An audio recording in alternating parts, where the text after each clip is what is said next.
France for a little bit, but on my flight over, like leading up to going, I was very adamant of like, okay, I need to have like my itinerary. These are my flights. I go from Chicago to Canada to da da da da. And like once I get there, like this is where I'm going. Like this is the name of the place, address, phone numbers, like all of that. Because I'm like, if I do all of that, it's gonna go perfect, and I'm not gonna need it. Well, everything went to hell in a handbasket, and I needed it, and I had like a 7-hour layover in London, which was not part of the plan at all, but it's like, I had all of it, so when I showed up in Paris at midnight, in an empty airport, figuring out how to get to the train station that's gonna take me to where I was staying, and all of this, like, I was like, okay, so I got all of it, I'm good.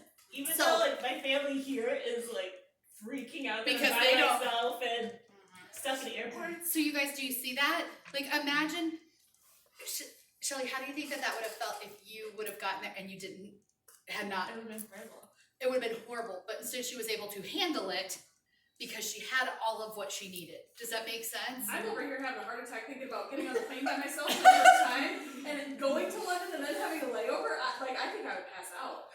I was so tired in London where I was like, okay, my bags are with me, but I'm gonna sit like this and fall asleep and nobody's steal my stuff. So what's hilarious, you've traveled all over. If you were in a layover, you probably wouldn't. I mean, you'd keep your bags close to you. I keep them close, but so most recent example, my husband and I went to see my parents. They currently live in Malaysia over Christmas, this last Christmas season. We had an 11-hour layover in South Korea, which we knew was going to happen, but yeah, so we just checked our bags with the Attendant? Yeah, there's like, it's big airport. There's always a stall or a guy that you can check bags with, and they give you it's like a coat check. You come back later, I'm like, yeah, these will be fine. I'm gonna go wander the airport. Let's go have a drink. Go have the adventure. Oh, Shelly, would you trust the guy with the bag check? Oh, my actual bag was already gone. It was just like my carry-on stuff. Yeah. Oh yeah, no, I left my carry-on But that's with this like guy in this when I played kiosk softball overseas, and I was took my 14, number I and was said, by see you myself. later. I did. I went by myself overseas to play softball. So, okay. So, anybody else? Another example of yours playing out. What is it? Yeah. Okay. This is where I'm kind of getting confused. Okay. So recently we had a surprise party for my dad. I like structure and like the plan and like the time. You know, I had it all planned out in my head. Tyra was like 15 minutes late and it got me so flustered. Like, I had to take a Xanax because I could not handle it. Like, I was like on the verge of having like a freaking meltdown. What is that?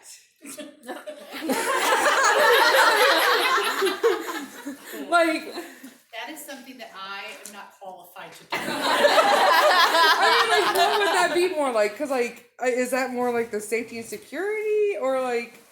It could be that. It could also be freedom and choice. Because she wasn't following your plan. You couldn't control it. Yeah, because, like, once I start planning things, like, if something doesn't go right, I get super flustered and, like, don't handle it very well. How's that working for you? It's going great.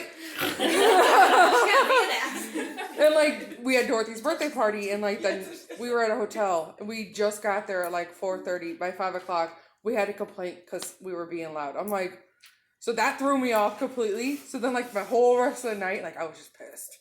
So I would look at freedom and choice, and I would look at safety and security, and ask yourself: are you afraid that you're going to get in trouble? Are you afraid that something's going to happen and it's going to like, or is it because it's not according to what you want? It's not according to what I want. So that's more freedom and choice. Okay. So here's the thing that's interesting, you guys. I want you to ask yourself how this plays out in your business. What do you think it looks like when a safety and security person comes into Mary Kay? It's like a heart attack waiting to happen. Because it's unpredictable and you don't have that safety and security. You're like, oh snap, this is not gonna go how I want it to go. okay, so it can feel, it can seem unpredictable, right? What else? Sam, what So my first one is safety and security, but my second one is power and achievement. So I am very cautious, like I want the security of it, I need the money to be coming in, but then I'm like, I want the win. Let's go. So I am constantly fighting with myself because I want to be safe and on the rule book and do all the things that are going to fulfill that need, but then I'm like, no, let's go. Like, let's go. you can be in conflict with yourself. And we're going to talk a lot about your primary and your secondary and how those come out. So you guys, if you have a person that comes in and they are very safety and security, they are going to struggle in the beginning or at different points in this because this is quote unquote less secure. Is that actually the case? No, there has to be some reframing. Nobody can fire me. This is the safest place I can be. I'm the one who determines how much or how little I work. So it is very safe, but you do have, it does not fit into the metric that we've currently grown up with, a lot of us, right? So if you're a safety and security person, we're gonna lose people right off the bat just because they don't ever take the time to either come to a training or whatever to learn how to reframe it. Does that make sense? That's a problem. Okay, what else? Let's look at people who are fun and pleasure. Yeah, Kenya. Oh, I was gonna say, I feel like this business is a really great one for those of us like me, where fun and pleasure would definitely be number one, and freedom of choice is number two, meaning number one, I get to have fun with all you guys every time we get together, and number two, I get to choose how I run my business. So, hilariously, I'm pretty sure Jeannie is you, but flipped. Yeah. She's freedom of choice and then fun and pleasure. Jeannie, I swear, became a sales director just so she could have lunch all the time with people. She has lunch with someone different every day. That's great. Loves it, okay? So you guys, if you're a fun and pleasure person, where might you struggle in your business? You actually have to do the work. You actually have to do the work! And sometimes it doesn't. I can't just party with you all the time. Sometimes it doesn't feel fun. Okay, do you know what one of the biggest challenges I see for freedom and choice, fun and pleasure people? Do you know what one of the biggest challenges I see for them in this business is? They think that their situation is what it will always be. So if a lot of them have enough and they're fine, like Janet, if something happened to Kevin tomorrow, that would drastically change her life. He makes a lot of money. And so when she was in Mary Kay, it was always just fun. But I said, Janet, if something changed, that, that might not be the case anymore. And so I do find that sometimes with fun and pleasure people, it is more challenging. They can think about the things they want. Does that make sense? But it is more challenging for them to think about the things that could happen that maybe they need to plan for but would not want. Does that make sense? Okay. Why are you laughing? Emily, what's wrong? Are you having palpitations? See, that's that not for me kicking her in the back of the chair because you were saying everything about her. I think it's also hard because with fun and pleasure, like I do say, my life is good and I like my life. And, I am married to a great guy who does support me, but if I had to pay all of our bills, that would be a nightmare. And it's not fun to think about that life. It's not fun to be like, he could get hit by a Mack truck tomorrow. That is not fun. That is not pleasurable. We don't want that to happen. He's such a good boy. So let's talk about love and connection people. Where might they struggle in their Mary Kay business? They might think they'll ruin relationships if they push something too hard. Or if somebody says no. If somebody says no, or they wanna might do feel like I'm everything for 'em. pushing them, or they're gonna try to anticipate and make decisions for everybody else when they don't know, right? They don't know. And what happens when somebody does tell you no? Where are my love and connection people? They're crushed. They're crushed, right? Or the person didn't do the work and they quit. What will kill a love and connection person faster than anything is that breed of person that blames her. Well, you didn't do enough for me. I remember when I had, in 3 months, I had 2 offspring sales directors step down. And one of them told me I did too much, and the other said I didn't do enough. And I just laughed, because I thought, You're a human. ugh.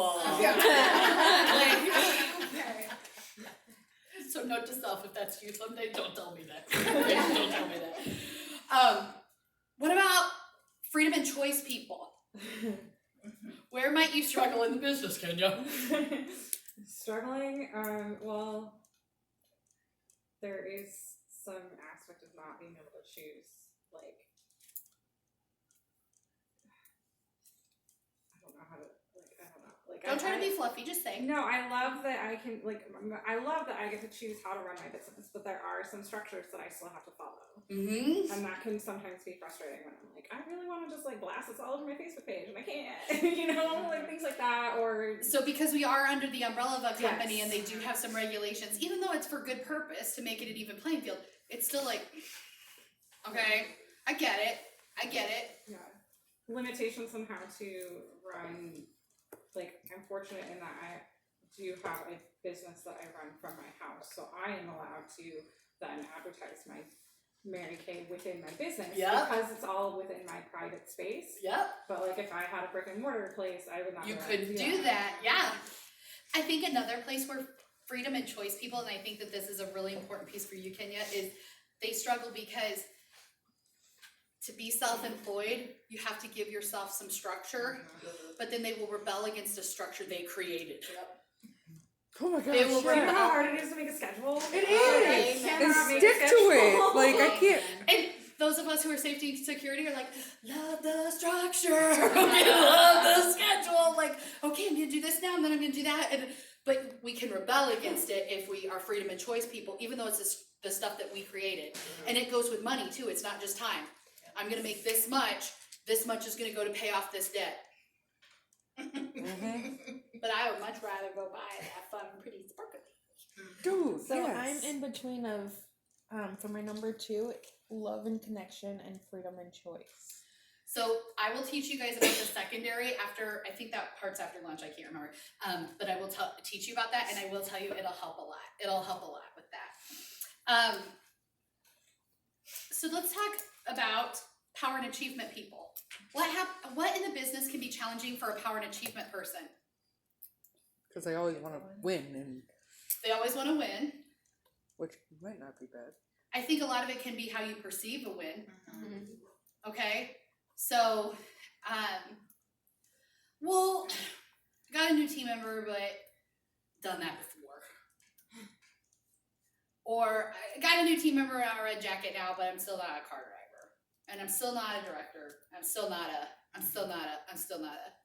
Okay, what happens, Heidi, when your power and achievement and you've been number 1 for a long time? Where'd you hear that? It doesn't, it's Not as gratifying. thank you. You didn't really work for it, it just kinda happens, and you don't So have, you you're don't not really- stretching, you're not growing, you're not, in 'Cause that aspect. You don't have an opponent. It's a running partner. Probably also comparing yourself to others within the business. Ding, ding, ding. You can, as a power and achievement person, get caught on that scoreboard yeah. super fast. And if your identity comes from that scoreboard, you're going to struggle. Okay, I've seen more people quit because of that scoreboard. And I will tell you, it doesn't matter. Doesn't matter. Now, let's talk about this. Let's talk about what can make you great in your business because of your core need. So if you're a fun and pleasure person, what makes you great in Mary Kay? Or what are you gonna love? Fun